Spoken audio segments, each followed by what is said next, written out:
you know what I'm getting at. Or perhaps you don't, but that's tough.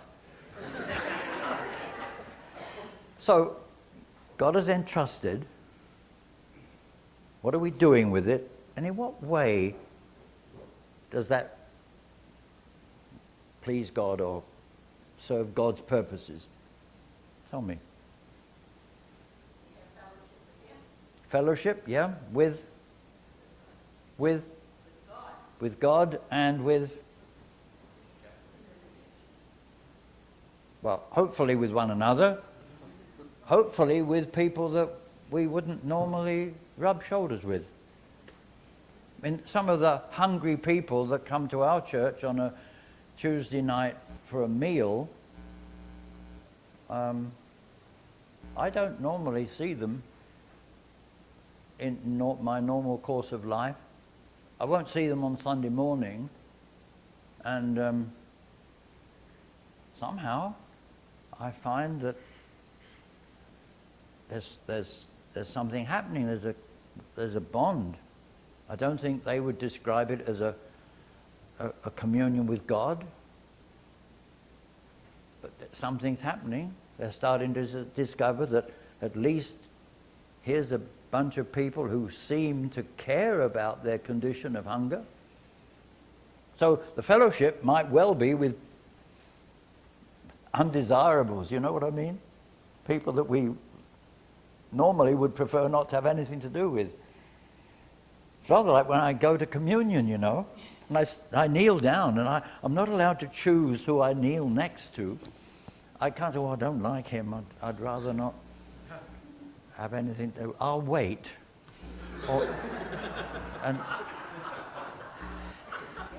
And maybe because I'm ordained, maybe I should get a better meal than the rest. Maybe I should have a flavored wafer. No, I get the same as he does. Scruffy as she or he may be. And we kneel there together because it's not mine, it's all entrusted. It's pretty scary when I suddenly think, I wish I weren't kneeling next to this person. But apparently, they were invited to the table.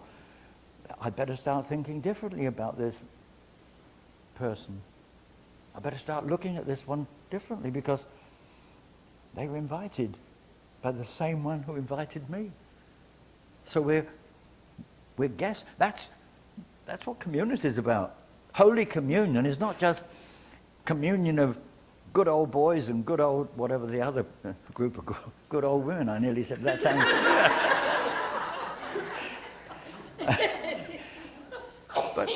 But it's not just all pals together. And that's what happens when you start taking what's entrusted and beginning to use what God's entrusted for God's benefit. Who knows what happens? Holy Communion starts to be Holy Communion with a much wider body. Not just, I was taught to think that communion, or pretty well all church services, was you and me, God. That's why I used to sit as far away from everybody as possible, because I had nothing to do with me. They happened to be facing the same way, singing the same song, roughly the same songs, and they weren't my business. I was there, you and me, God. I'm having communion. Then some character introduced the exchanging of the peace. And I actually had to start speaking to somebody in church. And I recall after I became bishop, I used to walk right down the aisle, and I was toddling down the aisle, and a rather formidable looking woman stepped out of her pew like this. And she picked me up and hugged me and whispered into my ear, "I hate this."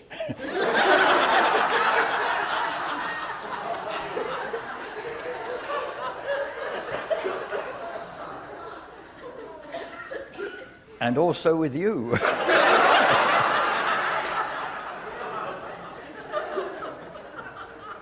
But you see, we started to discover that there was some kind of bond we'd never experienced before. We started to have a sense of, I don't know you, but somehow if I can say to you, the peace of Christ be with you, I can't just say that and turn away. Somehow we're related. That's God's benefit. I believe that's what God is longing for us to discover, that the concerns and love of God for the world is so much wider than most of us have ever dreamed. Some of the most unlikely characters are beloved of God. And I think, that's not fair. They go to some other church, or they don't go to church at all. Or they're the wrong colour. Or they sing hymns that I don't like. Or they're grubby. I used to be a curate. That was before the first prayer book came out. I used to be a curate in East London. East London's a slum area. I'm not sure what we call it now. That's politically incorrect to call it a slum area. Anyway, economically challenged. And we had a very respectable church. Huge, monstrous church, Victorian built. And I was the curate. And an old boy used to come into church fairly regularly. He was what we used to call a tramp. What I learned in Canada you call a rubby-dub or a bum. But that's what he was. We never used that term in England. It meant something different. And he used to toddle into church. His name was Mr. Sinclair. I don't know why we ever knew that, but that was Mr. Sinclair. He was grubby. He was very scruffy, down at heel. And he would come in and sit in a pew, and he would turn around and put his feet in along the pew, so he was sort of half lying down, and he'd take out an old newspaper. This was usually before the service. And then when the service started, we had a magnificent choir would come toddling down the aisle, singing their little hearts out, and he would join in. He always had a different version of the hymn, but he used to bellow at the top of his voice. Anyway. One day, just before the service, one of the wardens came into the vicar's vestry and said, "Vicar, this is too much. You must ask Mr. Sinclair to leave." You see, we don't want to be contaminated by strangers and different people who are different from us. It bothers us. Vicar said, "No, he's staying as long as he likes." That was a great step forward back in those dark ages, because we were very respectable, we Church of England people. But you see, it's an attitude that somehow suggests that we're in the lifeboat, that we're all right, and it's all those other people out there there's something wrong with them. And we discover, as we start using what's entrusted for God's benefit, we start to discover that our vision widens. It's pretty hard to say where the limits are. It's pretty difficult to say at this point God's love stops, or that this person is beyond it. And that's all because I think we start to realize that none of it's ours. That when we start claiming it as if we own it and possess it, that shuts down what our understanding of God's love is. It reduces that understanding of God's love to the point where it becomes so individualistic that I say to myself, I'm all right, and I've got my doubts about everyone else. Now, you may think that's unusual in the church, but in fact, it's growing. There is a growing attitude, certainly in the West, a growing attitude that says we've got to close in and consolidate ourselves, batten down the hatches, pull up the drawbridge. No, you can't do both, can you? I'm mixing metaphors, I'm sorry, but I used to be Church of England, so that allows it. But, you know, that's what happens when you start to say, well, it's just you and me, God. And as we start to recognize that everything's entrusted to us, all of you are entrusted to me. I am entrusted to you. Whether you like it or not, I didn't do the entrusting. If I'd been in charge, it might have been different, but I'm not. God chose to entrust us with one another. God chose to entrust to us the care of all kinds of people, all kinds of things, all kinds of situations, all kinds of things that are going on in our world that we're maybe thinking are not important. Woe betide us if we don't catch on pretty soon that none of it's ours, and there is a day of accounting. I'm not talking about some mammoth judgment day. I'm talking about an accountability that God says, what are you doing? There's a phrase, wouldn't like to use it, so don't tell anybody I did. But a slogan that appeared outside a church. What on earth are you doing for God's sake? Maybe it's a bit crude, but maybe we've got to think in those terms. What are we doing? See, that's where I'm going to start talking about stewardship.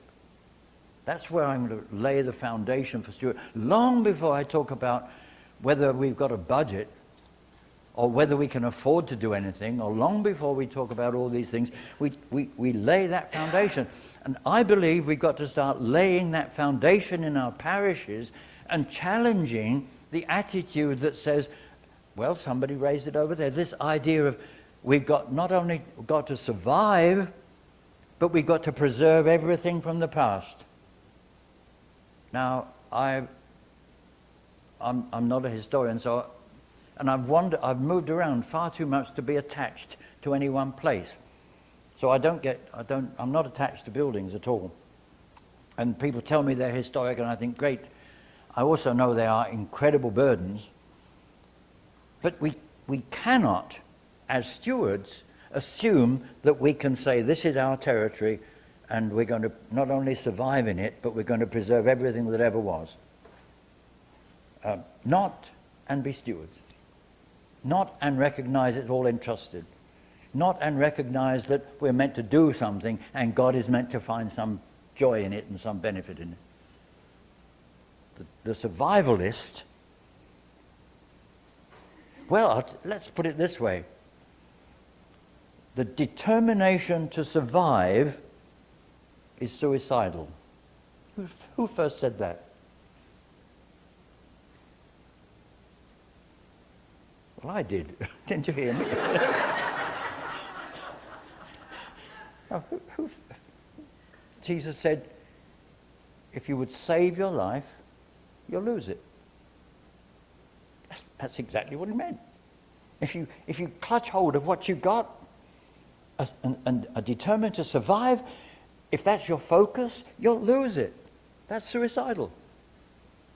If you're prepared to let go of that and get on with the business of being stewards, you'll save it, says Jesus.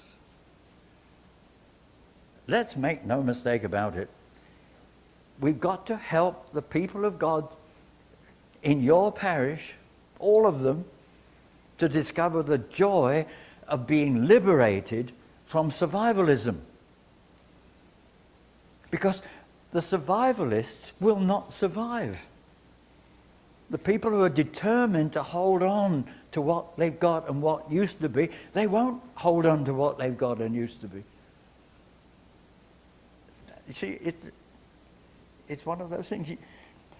If that's your focus, it doesn't work. That's why I'm insisting, the more I talk about this subject, is if we keep on doing what we are doing, we will not survive. And I'm not a doom and gloom person. I don't believe that God will simply say, oh, well, that's tough, off you go, you're finished. I'm quite convinced that there is an exciting future for the people of God. It'll all look very different, I suspect. And some of the things from the past will be left in fond memories in the past. And other things from the past, because they were rich and encouraging, will carry us on into the future. But as long as the church, as long as any of us simply hold on to what was, or even what is, we're going to lose it all. If we're you see, back to my dear old friend, the third servant. He wanted to hold on to what he had. And the picture at the end, he's kicked out. There's no place for him. He didn't hold on, did he? In fact, the master says, take that one that I gave him, take it away from him. He doesn't even keep that. Beware, warn people, if they insist on clinging to what was, they'll lose it. If they're prepared to let go, they may well find that many of the things that they love and from the past will journey on with them. Because that's the way it works. That's what Jesus said. So, where do we go from there? I asked a group of people this question. You might like to think about it. You don't need to talk to one another. That would be too much in the morning. Here's a question, and I've found some fascinating answers to it. But what would happen if your church, I don't just mean the building, I mean the people who go to your church, all of them, if your church vanished? I'm not talking about the rapture or anything like that I know nothing about. I'm just talking about in this